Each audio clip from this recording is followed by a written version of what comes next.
نحن نتحدى أهل البدع والأهواء، أهل البدع العقائدية وأهل البدع السياسية، أن نقول بيننا وبينكم السلف، بيننا وبينكم الكتب. كان أحمد يقول أهل البدع بيننا وبينكم الجنائز. إن الحمد لله نحمده ونستعينه ونستغفره ونعوذ بالله من شرور أنفسنا ومن سيئات أعمالنا. من يهده الله فلا مضل له ومن يضلل فلا هادي له، وأشهد أن لا إله إلا الله وحده لا شريك له، وأشهد أن محمدا عبده ورسوله أرسله بالحق بشيرا ونذيرا وداعيا إلى الله بإذنه وسراجا منيرا. أما بعد فإن خير الحديث كتاب الله، وخير الهدي هدي محمد صلى الله عليه وسلم، وشر الأمور محدثاتها، وكل محدثة بدعة، وكل بدعة ضلالة، وكل ضلالة في النار. فقد قال الله تبارك وتعالى في كلامه المجيد والفرقان الحميد: فأعوذ بالله السميع العليم من الشيطان الرجيم. يا أيها الذين آمنوا اتقوا الله حق تقاته ولا تموتن إلا وأنتم مسلمون. يا أيها الناس اتقوا ربكم الذي خلقكم من نفس واحدة وخلق منها زوجها وبث منهما رجالا كثيرا ونساء، واتقوا الله الذي تساءلون به والأرحام إن الله كان عليكم رقيبا.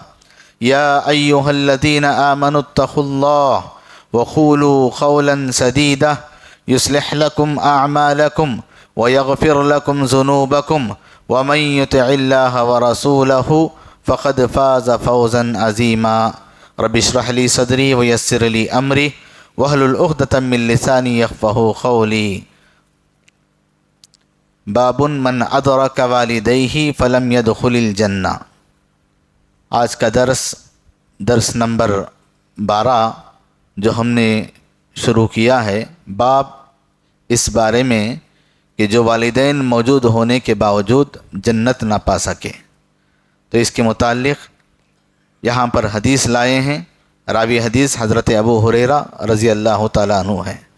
حدیث اس طرح ہے: عن ابی ہریرہ رضی اللہ تعالیٰ عنہ عن النبی صلی اللہ علیہ وسلم قال: رغم انفہ رغم انفہ رغم انفہ. قالوا یا رسول اللہ من؟ قال: من ادرک والدیہ عند الکبر احدہما فدخل النار. باب اس بیان میں کہ جو والدین موجود ہونے کے باوجود جنت نہ پا سکا۔ اس سے پہلے کہ میں گزشتہ جو درس ہمارا ہوا تھا جس میں ام درداء نے ابو درداء سے روایت کیا، ابو درداء نے کہا: اوصانی رسول اللہ صلی اللہ علیہ وسلم بتسعین. رسول اللہ صلی اللہ علیہ وسلم نے مجھے 9 باتوں کی وصیت کی۔ گزشتہ درس میں ہم نے اس باب کو آپ کے سامنے باب یبر والدیہ ما لم یکن معصیہ، والدین کے ساتھ حسن سلوک کیا جائے بشرطے کہ ان کا حکم گناہ پر مبنی نہ ہو۔ گزشتہ درس ہم نے یہ پڑھا تھا 9 چیزوں کی وصیت اللہ کے رسول صلی اللہ علیہ وسلم نے ابو درداء کو کی تھی۔ کتنی چیزوں کی؟ 9 چیزوں کی۔ 9 چیزیں کون بتا سکتے ہیں؟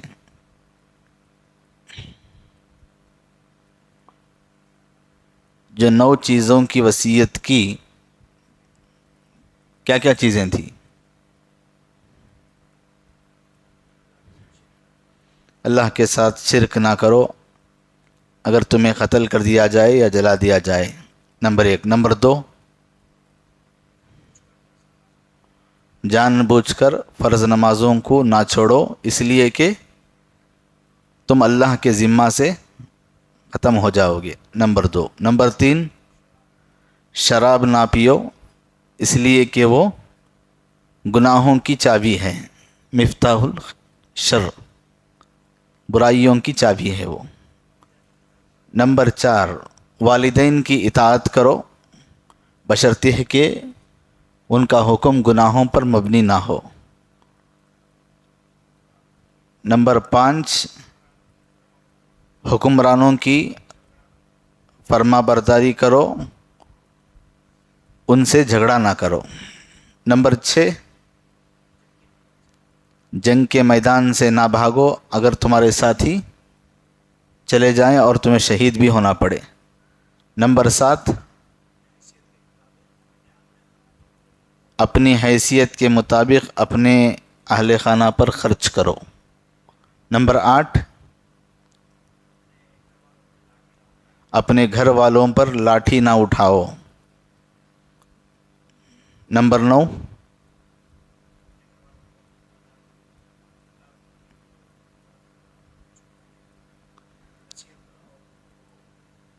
اللہ کے بارے میں ان کو ڈراتے رہو اور ان کو نصیحت کرتے رہو اللہ کے تعلق سے۔ جزاکم اللہ خیر۔ خالد بھائی نے پورے مکمل نوجواب دیے ہیں، اللہ تعالیٰ جزائے خیر دے۔ جی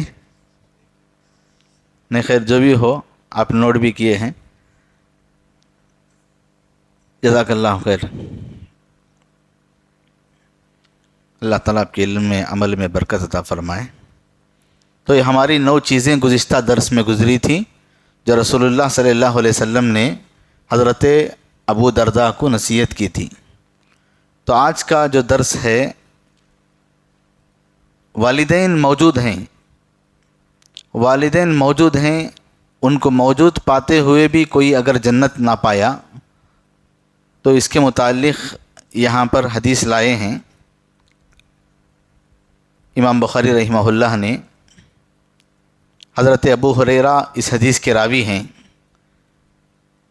عن ابی ہریرہ رضی اللہ تعالی عنہ عن النبی صلی اللہ علیہ وسلم قال رغم انفہ رغم انفہ رغم انفہ قالوا یا رسول اللہ من؟ قال من ادرک والدیہ عند الکبر او احدہما فدخل النار۔ یہ حدیث ہے۔ اب اس کے متعلق ہم دیکھتے ہیں کہ جو حدیث یہاں پر پیش کی گئی ہے، جو والدین موجود ہونے کے باوجود جنت نہ پا سکے، اس کا مطلب کیا ہے؟ اس کا مطلب یہ ہے کہ والدین زندگی میں موجود ہیں لیکن ان کی کوئی خدمت نہیں کی۔ والدین کی، والد اور والدہ کی، یا ان میں سے کسی ایک کی، احدہما، والد ہیں والدہ نہیں ہیں، والدہ ہیں والد نہیں ہیں، ان میں سے دونوں بھی ہیں یا دونوں میں سے صرف ایک ہیں، اگر ان کو پا کر، اپنی زندگی میں موجود پا کر ان کی خدمت نہیں کیا، ان کے حقوق کی ادائیگی نہیں کی، جس کی وجہ سے اس کو جنت سے روک دیا جائے گا۔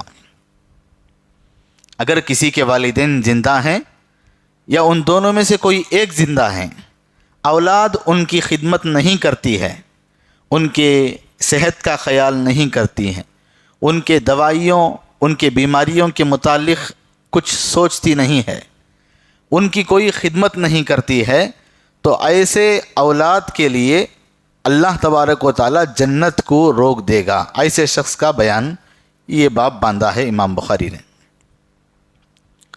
آپ نے حدیث سنا، حدیث کے راوی حضرت ابو ہریرہ رضی اللہ تعالیٰ عنہ ہیں، روایت کرتے ہیں کہ رسول اللہ صلی اللہ علیہ وسلم نے فرمایا رغم انفہ رغم انفہ رغم انفہ، 3 مرتبہ کہا۔ کیا معنی ہے؟ معنی یہ ہے کہ اس آدمی کی ناک خاک آلود ہو، وہ آدمی رسوا ہو، وہ آدمی ذلیل ہو، ذلیل و خوار ہو۔ کون آدمی؟ صحابہ نے پوچھا، قالوا یا رسول اللہ، اے اللہ کے رسول، من؟ کون ہے وہ جو ذلیل ہو، جو رسوا ہو، جس کی ناک خاک آلود ہو؟ قال، رسول اللہ صلی اللہ علیہ وسلم نے فرمایا من ادرک والدیہ عند الکبر، جس کے زندگی میں اس کے والدین موجود ہوں، او احدہما، یا والدین میں سے کوئی ایک موجود ہو، فدخل النار، وہ جہنم میں داخل ہو گیا۔ والدین کو پانے کے بعد جہنم میں داخل ہونے کا مطلب یہ ہے کہ اس نے اپنے والدین کی کوئی خدمت نہیں کی۔ نبی صلی اللہ علیہ وسلم نے یہ ارشاد فرمایا، آپ نماز پڑھیں، روزہ رکھیں، زکوٰۃ دیں، حج کریں، عمرہ پر عمرہ کرتے جائیں، عبادت کے سارے کام انجام دیں، خاص طور پر بڑھاپے میں والدین کی اگر خدمت نہیں کی، جس کی وجہ سے والدین آپ سے ناراض ہو جائیں، تو ان کی ناراضگی کی وجہ سے اللہ تعالیٰ ناراض ہوتا ہے، اور اللہ تعالیٰ ناراض ہونے کی وجہ سے اس گناہ کو پالینے کی وجہ سے وہ جہنم میں داخل ہو جاتا ہے، اور جب تک اس گناہ کی سزا اللہ اسے جہنم میں نہیں دیتا، اس وقت تک اسے جہنم سے نکالے گا نہیں، جنت میں داخل کرے گا نہیں۔ اگر یہ آدمی توحید پرست ہے تو اس کے گناہوں کی سزا کے بعد اس کو جہنم سے نکال کر جنت میں ڈالا جائے گا۔ اگر وہ توحید پرست نہیں ہے تو وہ گناہوں کے سزا پانے کے باوجود بھی جہنم ہی میں رہے گا۔ انسان دین کے کام بھی کرتا ہے، تعلیم و تعلم سے اس کا رشتہ ہے، علم بھی حاصل کرتا ہے، دین کا علم بھی حاصل کرتا ہے، دین کے مجلسوں میں بیٹھتا ہے، خیر کے کام کرتا ہے، لیکن والدین کی خدمت نہیں کرتا۔ والدین اگر اس سے ناراض ہیں، اور والدین کو ضرورت ہے اس کی، والدین کو اس کی ضرورت ہے، لیکن وہ ضرورت میں وہ اولاد والدین کے کام نہیں آتے، تو یہاں پر حدیث میں ذکر کیا گیا ہے، بڑھاپے کا ذکر ہے، عند الکبر، والدین کی جوانی میں نہیں، والدین کے بڑھاپے میں اصل کام آنا ہے۔ آپ ان کی جوانی میں جو بھی کھلائیں، جو بھی پلائیں، جیسے بھی ان کی دیکھ بھال کریں، اگر بڑھاپے میں ان کی خدمت نہ کریں تو آپ جنت میں نہیں جا سکتے، جنت سے روک دیے جاؤ گے۔ تو بڑھاپے میں اصل زیادہ ضرورت پڑتی ہے، اصل آزمائش تو بڑھاپے میں ہے، اصل ضرورت تو بڑھاپے میں ہے۔ کھانے پینے کے مسائل، رہنے سہنے کے مسائل، سفر کے مسائل، صحت کے مسائل، آپ اس وقت آزمائے جائیں گے، آزمائش میں پڑیں گے جب وہ بڑھاپے میں ہوں گے۔ اگر آپ ان کے بڑھاپے میں ان کو راضی کر لیے، وہ آپ سے خوش ہو گئے، تو یاد رکھو اللہ تعالیٰ آپ سے راضی ہو گیا، اللہ تعالیٰ آپ سے خوش ہو گیا، جس کی وجہ سے آپ جنت میں آسانی کے ساتھ داخل ہو سکتے ہیں۔ ایک طرف بندہ تہجد گزار ہوتا ہے، بڑا خیر خواہ ہوتا ہے، لوگوں میں اس کا بڑا پرچار ہے، لوگ اس کی بڑی تعریف کرتے ہیں، اخبارات میں، چینلوں میں، نیوز میں، سوشل میڈیا میں، اور دور دور کی بستیوں میں اس کا بڑا نام ہے کہ یہ بہت دیالو ہے، بہت خرچ کرتا ہے، بیماروں کو دیتا ہے، اسپتالوں میں خرچ کرتا ہے، بیواؤں کے لیے خرچ کرتا ہے، مسکینوں کے لیے خرچ کرتا ہے، یتیموں کے لیے خرچ کرتا ہے، غریب بچوں کی شادیوں میں خرچ کرتا ہے، کسی کو عمرہ کے لیے بھیجتا ہے، کسی کو حج کے لیے بھیجتا ہے، بہت خیر خواہ ہے، بہت خیر کے کام کرتا ہے اور بڑی عبادتیں کرتا ہے، تب بھی وہ جنت میں نہیں جا سکتا جب تک کہ اپنے والدین کو راضی نہ کر لے، جب تک کہ وہ اپنے والدین کو راضی نہ کر لے۔ اس لیے اولاد کو چاہیے کہ ہمیشہ فکر کرنا چاہیے والدین کی، ان کی موجودگی میں، ان کے بڑھاپے میں۔ یہ غنیمت جانیں، یا ہمارے باپ نہیں، ماں ہیں، ماں نہیں ہیں، باپ ہیں، یا دونوں ہیں، تو ان کا خیال کرنا چاہیے، فکر مند ہونا چاہیے، اللہ کے حقوق کے ساتھ ساتھ اور والدین کے ساتھ بھی اچھا سلوک کرنا چاہیے۔ وہ اللہ کے حقوق ادا کر رہے ہیں، نماز پڑھ رہے ہیں، عبادت کر رہے ہیں، اللہ کے فرمان کے آپ پابند ہیں، اگر والدین کے ساتھ آپ حسن سلوک نہ کریں تو آپ کو جنت نہیں ملے گی۔ تو اس حدیث کے متعلق کئی باتیں ہمیں معلوم ہوتی ہیں۔ یہ نمبر ایک، نبی صلی اللہ علیہ وسلم نے جو اس حدیث کے بارے میں جب پیش کر رہے ہیں تو رغم انفہ رغم انفہ رغم انفہ 3 مرتبہ کہا اس حدیث میں۔ کیوں کہا 3 مرتبہ؟ نبی صلی اللہ علیہ وسلم ایک مرتبہ کہتے تو کافی تھا، وہ ذلیل و خوار ہو جائے، اس کی ناک خاک آلود ہو، ایک مرتبہ کہتے تو کافی تھا۔ اس حدیث میں رغم انفہ کہنے کا مطلب کیا ہے؟ یہ مطلب یہ ہے کہ 3 مرتبہ کسی چیز کی اہمیت کو بتانے کے لیے کہا جا سکتا ہے۔ کسی بھی چیز کو بتانے کے لیے، اہمیت بتانے کے لیے اسے 3 مرتبہ کہا جا سکتا ہے۔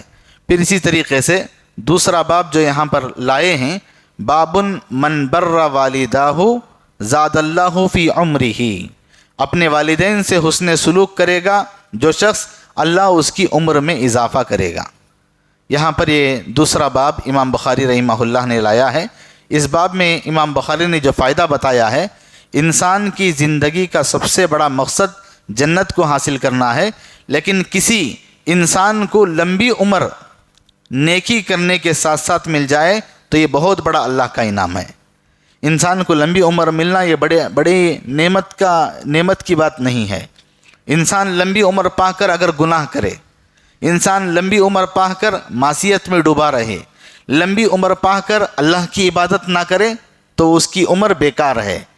اگر کوئی آدمی لمبی عمر پاتا ہے، لمبی عمر پانے کے ساتھ ساتھ وہ نیک عمل کرتا ہے، اللہ تبارک تعالیٰ کی فرما برداری کرتا ہے، تو اس کے لیے اللہ کا یہ سب سے بڑا انعام ہے۔ صرف عمر کا لمبا ہونا یہ کوئی اچھی بات نہیں ہے، نیکی کی توفیق کے ساتھ لمبی عمر ہونا چاہیے۔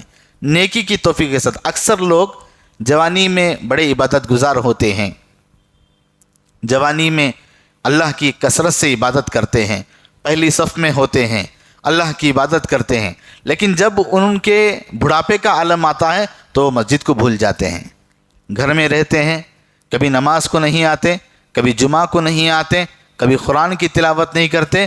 وہ اللہ تعالیٰ کی دی ہوئی اس بیماری کے متعلق اللہ کے اوپر شکوے اور شکایت کر کے اپنی زندگی گزارتے رہتے ہیں۔ اللہ تعالیٰ ایسی زندگی سے ہماری حفاظت فرمائے۔ یعنی لوگوں کو یہ سمجھ لینا چاہیے کہ جنت میں بلند درجات کا موقع ملتا ہے اس آدمی کے لیے جس کی عمر لمبی ہو، لمبی عمر کے ساتھ نیکی کا موقع ملتے، اپنے گناہوں کی معافی تلافی کرنے کا ایک وقت ملے۔ انسان رو رو کر اپنے جوانی میں جو گناہ ہوئے ہیں اس گناہ کے متعلق اللہ سے رو رو کر اپنی معافی طلب کر لے، اے اللہ میں نے یہ گناہ کیا، میں نے یہ گناہ کیا، تو معاف کرنے والی ذات ہے، موقع ملا ہے، معافی تلافی کرا لے تو اس کے لیے وقت بہت اچھا ہے۔ امام بخاری رحمہ اللہ نے اپنی سند کے ساتھ اس حدیث کو جو پیش کیے ہیں معاذ جہنی سے روایت کی ہے، معاذ جہنی سے روایت کیا ہے، ان ابی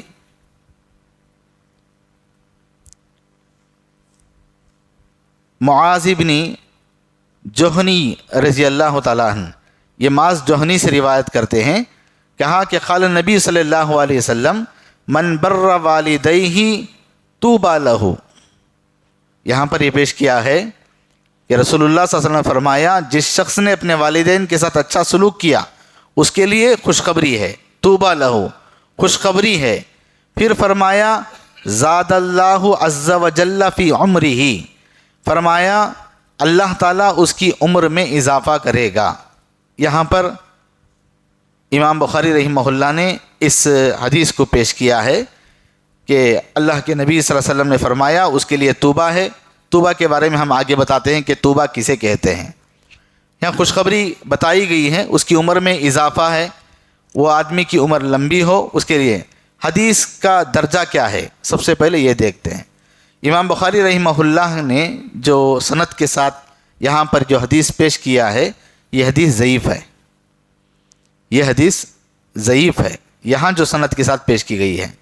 ہمیں یہ بات پہلے بھی ہم نے آپ کو بتایا ہے کہ امام بخاری رحمہ اللہ نے جو صحیح بخاری میں جو حدیثیں لائے ہیں یہ پوری حدیثیں ایک دم کھنگال کر پوری کے پوری حدیثیں صحیح درجے میں بھی اونچے درجے کی جو حدیث ہے اس کو امام بخاری نے صحیح بخاری میں پیش کیا ہے۔ اس کے علاوہ چند حدیثیں جو یہاں پر امام بخاری رحمہ اللہ نے الادب المفرد میں پیش کیا ہے تو اس کا درجہ بھی بتایا ہے کہ یہ حدیث ضعیف ہے، یا صحیح ہے۔ پھر ایک مرتبہ حدیث کا ترجمہ ہم پڑھتے ہیں، مان لیجئے، سنیے کہ نبی صلی اللہ علیہ وسلم نے فرمایا جس شخص نے اپنے والدین کے ساتھ اچھا سلوک کیا اس کے لیے خوشخبری ہے اور اللہ تعالیٰ اس کی عمر میں اضافہ کرے گا۔ یہ حدیث ہے۔ تو یہاں پر جو حدیث امام بخاری نے اس کو لایا ہے، سند کے اعتبار سے امام بخاری نے اس کو ضعیف کہا ہے، لیکن اس حدیث کو کئی راویوں نے پیش کیا ہے، کئی متعدد راویوں نے اس حدیث کو پیش کیا ہے، بعض دوسری سندوں کے ساتھ اس کی تائید ہوئی، یہ حدیث حسن درجے تک پہنچتی ہے، یعنی یہ حدیث قابل قبول ہے۔ دوسرے راویوں سے یہ حدیث آنے کی وجہ سے، کئی راویوں نے اس حدیث کو پیش کرنے کی وجہ سے اسے حسن درجے کو راویوں نے، محدثین نے بتایا یہ حدیث قابل قبول ہے، یہ حدیث کو مانا جا سکتا ہے۔ اس حدیث میں پہلا وعدہ کیا گیا ہے جس نے حسن سلوک کیا اپنے والدین کے ساتھ اس کے لیے توبہ ہے۔ اہل علم نے کہا توبہ کیا ہے؟ اہل علم نے کہا کہ توبہ جنت کا نام ہے، توبہ جنت کا نام ہے۔ پھر اس کے بعد کہا کہ اس کو جنت ملے گی۔ توبہ کا مطلب یہ ہے، خوشخبری کا مطلب یہ ہے کہ اس کو جنت ملے گی۔ پہلے باب میں اس کی تائید موجود ہے، اس سے پہلے جو حدیث گزری ہے اس میں اس کی تائید موجود ہے، جو والدین کو پالے اور ان کی خدمت نہ کرے تو وہ جہنم میں جائے گا۔ اب اس حدیث میں یہاں بتایا کہ جو والدین کے ساتھ حسن سلوک کرے تو اس کے لیے توبہ ہے، جنت میں جا سکتا ہے۔ پہلی حدیث میں یہ ہے کہ والدین کو پا کر خدمت نہیں کرتا تو وہ جنت میں نہیں جا سکتا، کیا خدمت تو جنت میں جائے گا۔ تو یہاں پہلے والی حدیث سے اس کا ٹکراؤ ہے، تو اس کی تائید پہلے والی حدیث سے ہو رہی ہے، تو یہاں پر بھی اس حدیث کو صحیح مانا جا سکتا ہے۔ اور ان کی خدمت نہ کرے تو جہنم میں نہیں جائے گا، تو پہلے والی یہ حدیث ہے۔ توبہ جنت میں ایک درخت کا بھی نام ہے، توبہ جنت میں ایک درخت کا بھی نام ہے۔ یہاں اہل علم نے کہا جنت کا نام ہے۔ نمبر 2، توبہ کا معنی جنت حاصل کرنا ہے، خوشخبری ہے۔ نمبر 3، جنت میں ایک درخت ہے اس کا نام بھی توبہ ہے۔ تو معنی یہ ہوا کہ جو جنت میں داخل ہوگا اس کے لیے توبہ یعنی خوشخبری ملے گی، توبہ حاصل ہوگا۔ حدیث کا دوسرا ٹکڑا ہے اس کی عمر میں اضافہ ہوگا، جو یہاں پر ضعیف بتایا گیا ہے، لیکن دوسرے حدیثوں میں جو یہ حدیث آئی ہے مسند احمد میں، حضرت ثوبان رضی اللہ تعالیٰ عنہ اس حدیث کے راوی ہیں، اس میں یہ حدیث آئی ہے صحیح سند کے ساتھ۔ ابن ماجہ میں حضرت سلمان رضی اللہ تعالیٰ عنہ سے یہ حدیث آئی ہے صحیح حدیث، صحیح سندوں کے ساتھ۔ مستدرک حاکم میں یہ حدیث آئی ہے صحیح سند کے ساتھ۔ ترمذی میں حضرت سلمان رضی اللہ تعالیٰ عنہ سے یہ حدیث آئی ہے۔ گویا مسند احمد میں، ابن ماجہ میں، مستدرک حاکم میں، ترمذی میں، ان 4 حدیثوں کے اندر صحیح سند کے ساتھ آئی ہے، لیکن یہاں جو پیش کیا گیا ہے یہ سند جو امام بخاری نے لایا تو وہ راوی صحیح نہیں تھے، یعنی کمزور تھے۔ اس کی وجہ بھی پیش کرتے ہیں، عمر میں اضافہ والدین کے ساتھ حسن سلوک سے ہوتا ہے، تو یہاں پر یہ 4 حدیثیں جو بتا رہی ہیں کہ والدین کے ساتھ اگر آپ اچھا سلوک کریں گے تو اچھا سلوک کرنے کی وجہ سے آپ کی عمر میں اضافہ ہوگا۔ عمر میں کیسا اضافہ ہوگا؟ عمر میں کیسے اضافہ ہوگا؟ جبکہ اللہ تبارک و تعالیٰ نے ہمارے پیدا ہونے سے پہلے ہی اللہ رب العالمین نے یہ ہمیں ہماری تقدیر میں لکھ چکا ہے کہ آپ کہاں پیدا ہوں گے، آپ کہاں انتقال ہوں گے، آپ کو موت کیسے آئے گی، کتنے دنوں میں آپ انتقال ہوں گے، اللہ تعالیٰ نے تقدیر میں لکھا ہے۔ تقدیر پر ہمارا ایمان ہے۔ آدمی کی عمر کتنی ہوگی، کتنے دن جیے گا، کیسے؟ عبداللہ بن مسعود رضی اللہ تعالیٰ عنہ کی ایک بڑی حدیث ہے، فرمایا پیٹ میں بچہ جب 4 مہینے کا ہوتا ہے تو اس وقت ہی اللہ تبارک و تعالیٰ ماں کے پیٹ میں فرشتے کو بھیج کر یہ لکھا دیتے ہیں کہ اہل علم نے کہا ہے کہ وہ کتنے دن تک جیے گا، کب تک زندہ رہے گا، اس کا رزق کیا ہوگا، وہ کیا کھائے گا، کیا پیے گا، کیا کمائے گا، کب تک زندہ رہے گا، یہ چیزیں اسے لکھ دی جائیں گی۔ تو یہ تقدیر کی بات ہے۔ اس کے ساتھ ساتھ یہ کہا گیا ہے کہ اللہ تعالیٰ اس کی عمر میں برکت عطا فرمائے گا۔ ایک آدمی وہ ہے جس کی جو نیکیاں کرتا ہے اور نیکیاں کرنے کی وجہ سے، سلوک کرنے کی وجہ سے، ماں باپ کے ساتھ اچھا سلوک کرنے کی وجہ سے اللہ تبارک و تعالیٰ اس کے ان نیکیوں کی وجہ سے اس کی عمر میں اضافہ فرماتے ہیں۔ چند دنوں کا اضافہ ہوتا ہے، چند مہینوں کا اضافہ ہوتا ہے، چند سال کا اضافہ ہوتا ہے۔ اہل علم نے یہ کہا کہ بعض اہل علم نے یہ کہا کہ عمر میں ایسا بھی اضافہ ہوتا ہے، اور اس کے بعد دوسری شکل یہ ہے کہ اس کی عمر میں برکت دی جائے گی۔ اس کی عمر 60 پر 3 سال ہے تو 60 پر 3 سال میں وہ ایسے کام کرے گا جو 100 سال میں آدمی نہیں کرتا، 200 سال میں نہیں کرتا، صدیوں میں نہیں کر سکتا، وہ کام کر کے دکھائے گا۔ اب آپ محدثین کے بارے میں ان کی تاریخ آپ نے پڑھا ہے، اب آپ نے سنا ہے، ادب المفرد کے شروعات میں ہی آپ نے یہ باتیں سنی ہیں کہ امام بخاری رحمہ اللہ کے متعلق ہو یا دوسرے ائمہ کے متعلق ہو، امام البانی کے متعلق ہو، آپ نے سنا تو انہوں نے کتنا کام کیا۔ حدیثوں کو، صحیح حدیثوں کو ایک طرف جوڑا، ضعیف حدیثوں کو ایک طرف جوڑا۔ یہ معمولی کام ہے، انسان 200 سال 300 سال تک جو کام نہیں کر سکتا انہوں نے اپنی مختصر سی زندگی میں کر دیا۔ صحابہ کے بارے میں آپ نے سنا ہے کہ ان کی عمر صرف 30 پر 3 سال تھی، ان کی عمر صرف 20 پر 9 سال تھی، ابھی وہ 29 سال کی عمر میں پہنچے تھے، ان کا انتقال ہوا، وہ شہید کر دیے گئے، لیکن انہوں نے ایسے کارنامے انجام دیے، انہوں نے ایسی جنگیں کی، انہوں نے ایسا اچھا کام کیا جس کے بارے میں صحابہ نے آرزو کی۔ حضرت عمر رضی اللہ تعالیٰ عنہ کے انتقال کے بعد صحابہ آرزو کرتے ہیں کہ حضرت معاذ رضی اللہ تعالیٰ عنہ اگر زندہ ہوتے تو ہم حضرت عمر کے بعد ان کو خلیفہ بنا لیتے۔ کیوں؟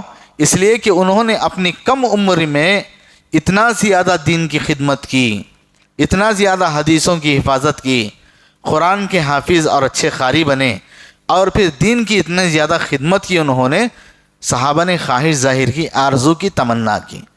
تو لہٰذا اللہ تبارک و تعالیٰ کسی کی عمر میں اضافہ فرمانے کا دوسرا طریقہ یہ ہے، میری عمر اللہ تبارک و تعالیٰ نے اگر 60 پر 3 سال رکھ دیا ہے تو ہو سکتا ہے اللہ تبارک و تعالیٰ میری عمر کو 70 سال کرے، میری عمر کو 80 سال کرے، میری عمر کو 90 سال کرے، میری عمر کو 100 سال کرے، یا نہیں تو کم از کم ایسا کرے۔ اللہ تعالیٰ کا کرنے کا طریقہ یہ ہے کہ میری 60 پر 3 سال کی عمر ہی میں اللہ تعالیٰ میرے ساتھ ایسے ایسے کارنامے میں انجام دوں، ایسے ایسے بھاری کام امت کے لیے چھوڑ کر جاؤں جو 100 سال میں آدمی نہیں کر سکتا، اتنی محنت میں کر ڈالوں۔ تو الغرض یہاں پر جو یہ بات جو علماء کرام اہل علم نے جو بتائی ہے، بعض اہل علم نے بتایا کہ اگر کوئی آدمی 40 سال میں بھی انتقال ہو جاتا ہے تو وہ بعض ایسے کارنامے انجام دیتا ہے، اللہ تعالیٰ اس سے ایسے کام لیتا ہے جو 400 سال میں نہیں ہوتے۔ بعض اہل علم نے یہ کہا ہے، جیسے قرآن کی آیت ہے کل یوم ہوا فی شان، ہر دن اللہ تبارک و تعالیٰ ایک فیصلہ کرتا ہے بندوں کے متعلق، اس کے حق میں ایک فیصلہ ہوتا ہے۔ تو یہاں تقدیر کے فیصلے جو ہر سال بدلتے ہیں، جو ہر دن بدلتے ہیں، کل یوم ہوا فی شان جو اللہ تبارک و تعالیٰ نے کہا ہے، تو اللہ تبارک و تعالیٰ فرشتوں سے کہتے ہیں کہ اس کی عمر میں 1 سال کا اضافہ کرو، 1 سال کا اضافہ کرو، یا کئی دن کا اضافہ کرو، کئی گھنٹوں کا اضافہ کرو۔ تو یہاں پر اہل علم نے کہا ہے اس آیت کریمہ کے متعلق اس میں عمر میں اس کی عمر میں اضافہ ہوتا ہے۔ تو تمام باتوں کو مد نظر رکھتے ہوئے پہلے باب میں اور دوسرے باب میں یہاں پر بہت زیادہ ٹکراؤ ہے، تائید ہے۔ پہلے باب میں جو حدیث بیان کی گئی ہے، والدین کو پانے کے بعد ان کی خدمت نہیں کرتا تو وہ جہنم میں جائے گا، والدین کو پانے کے بعد اگر ان کی خدمت کرتا ہے تو وہ جنت میں جائے گا۔ دوسرے باب میں یہ کہا گیا ہے کہ والدین کے ساتھ جو اچھا سلوک کرتے ہیں اور اچھا سلوک کرتے ہیں تو ان کے لیے توبہ ہے، خوشخبری ہے، اور اچھا سلوک کرنے کی وجہ سے ان کی عمر میں اضافہ ہوتا ہے۔ ان دونوں حدیث کو جمع کر کے اور ان 4 حدیثیں جو مسند احمد، مستدرک حاکم، ابن ماجہ اور ترمذی کی ہیں، ان چاروں صحیح سندوں کی ان حدیثوں کو مد نظر رکھتے ہوئے اس حدیث کو صحیح مانا جائے گا اور اسے قابل قبول ہوگی یہ حدیث، اور یہ حسن درجے کو پہنچتی ہے دوسرے حدیثوں کی تائید ہونے کی وجہ سے۔ تو انسان کو چاہیے کہ اپنے والدین میں سے اگر کسی ایک کو یا ان میں سے دونوں کو یا دونوں میں سے کسی ایک کو پاتا ہے تو وہ ان کی خدمت کرے، اچھا سلوک کرے۔ لوگ بہت زیادہ تانے دیتے ہیں، بہت زیادہ سکھانے اور بھرانے والے بھی ہوتے ہیں، مرد حضرات میں بھی ہوتے ہیں، خواتین میں بھی ہوتے ہیں۔ تو ان تمام باتوں کو روک کر کے ہم کو حدیث کا جو فائدہ ہے، آخرت میں جو ملنے والا ہے، نفع ملنے والا ہے، ہم اس کی طرف دیکھنا چاہیے۔ بسا اوقات انسان یہ سوچتا ہے، بعض کہنے والے تو صحیح کہہ رہے ہیں، آپ کے والدین نے آپ کو کیا دیا؟ جوانی میں خوب کھائے، خوب کھلائے، جوانی میں خوب کمایا، دوسروں کو لٹایا، تم اولاد کے لیے کچھ نہیں رکھا، عیش و عشرت کی زندگی گزاری، دوسروں کے کام آئے، اپنے بچوں کے کام نہ آئے، تو اس لیے اب آپ کے پاس ہے تو آپ کیوں کرو گے ان کو؟ ان کی خدمت نہ کرو، ان کی خدمت نہ کرو، ان کو چھوڑ دو۔ اس طرح کہنے والے بہت سارے افراد ہوتے ہیں، اور خود گھر والی، گھر میں رہنے والی بھی والدین کی خدمت کرنے سے شوہر کو روکتی ہے۔ تو ایسی عورت کو سمجھانا چاہیے کہ ہم اگر ایسا کریں گے تو دنیا کے اندر بھلے ہم لوگ چند دنوں کے لیے ہم راحت پالیں گے، سکون پالیں گے ہماری طرف سے، لیکن ذہنی طور پر اور حقیقت حدیث اور شریعت کے مطابق تو ہم کو سکون نہیں ملے گا، ہماری زندگی میں برکت تو نہیں آئے گی۔ لیکن حدیث یہ کہتی ہے کہ اگر آپ کو سکون چاہیے، اطمینان چاہیے، اچھی دنیا چاہیے، اچھی آخرت چاہیے، اور آخرت میں آپ کو جنت چاہیے، تو آپ اپنے والدین کے ساتھ حسن سلوک کیجئے، اچھا سلوک، اچھا برتاؤ کیجئے، آپ کو جنت ملے گی۔ جن کو ایک بھی، اگر ماں باپ میں سے کسی یہ کوئی ایک بھی ملے ہیں تو ان کا خوب احترام کیجئے، غنیمت جانیے، اس لیے کہ ہمارے اسلاف کہا کرتے تھے کہ والدین موجود ہیں، والدین موجود ہیں، اگر ان میں سے کسی ایک کا انتقال ہو گیا تو کہتے کہ جنت کا ایک دروازہ بند ہو گیا، اگر دو بھی انتقال ہو گئے تو کہتے جنت کے دو دروازے بھی آپ کے لیے بند ہو گئے۔ تو اس لیے ذریعہ ہے جنت حاصل کرنے کا، جب تک وہ زندہ ہے ان کی خدمت کرنا، ان کو سکون پہنچانا، ان کو اطمینان پہنچانا، ان کے کھانے کا انتظام، ان کے رہنے سہنے کا انتظام، ان کے دوائیوں کا انتظام، ان کے سفر کا انتظام، ہر چیز آپ کے اوپر صرف آخرت کو پانے کے لیے اخلاص کے ساتھ، اخلاص نیت کے ساتھ کرنا چاہیے، لوگوں کو دکھانے کے لیے نہیں، اپنے رشتہ داروں کو دکھانے کے لیے نہیں، اپنے گھر والوں کو، پڑوسوں کو دکھانے کے لیے نہیں، بلکہ اللہ کی خاطر، اللہ کو راضی کرنے کے لیے ان کے ساتھ اچھی خدمت کرنا چاہیے۔ دعا ہے رب العالمین سے اللہ تبارک و تعالیٰ مجھے اور آپ کو ان تمام باتوں پر عمل پیرا ہونے کی توفیق عطا فرمائے۔ اللہ مجھے اور آپ کو، اگر ہمارے والدین میں سے دو موجود ہیں یا ان میں سے ایک بھی موجود ہیں، تو ہمیں ان کی اچھی خدمت کرنے کی اللہ ہمیں توفیق عطا فرمائے۔ اللہ ان کے ساتھ اچھا برتاؤ، اچھا سلوک کر کے اللہ ہمیں جنت الفردوس حاصل کرنے کی اللہ توفیق عطا فرمائے۔ اللہ تعالی ہمیں نیک کام کرنے کی توفیق عطا فرمائے جب تک باقی رکھے۔ اللہ تعالی ان حدیثوں پر عمل کر کے ہماری زندگی بھی بہتر بنائے، اللہ ہماری آخرت بھی بہتر فرمائے۔ آمین۔ وآخر دعوانا ان الحمدللہ رب العالمین۔ سبحانک اللہم وبحمدک، اشہد ان لا الہ الا انت، استغفرک واتوب الیک۔ فاعلم انه لا اله الا الله واستغفر لذنبك